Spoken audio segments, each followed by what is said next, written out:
The Frisco Public Library is doing more than just educating during the health crisis. Yeah, it's really amazing to be able to have a primary impact in our community with our first responders. It's helping protect firefighters with its 3D printers.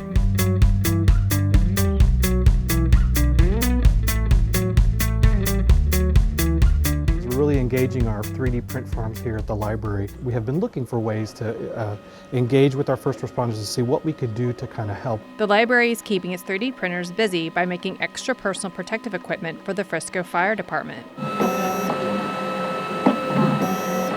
We went ahead and started producing at a mass level these face shields, and what's really great about these is we're using our 3D printers, we're using our laser cutter to cut the actual plastic face shield portion. What we're learning in this crisis is it's all about improvisation and kind of doing what we can to help the community, and for sure that is represented in this project what the library is working on. It's really interesting. I'm really amazed at that printer. When you think of a printer, you think it was just printing on a piece of paper.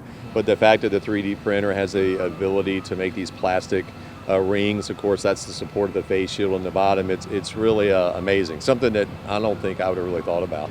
The masks were recently delivered to the fire department, and Chief Mark Pyland is very grateful. Just really appreciate the library and their efforts, and I've said it to our task force before that this pandemic has brought out every single city department. I mean, there's not a single department in the city that has not been affected by it in terms of contributing to the solution as we serve the citizens of Frisco.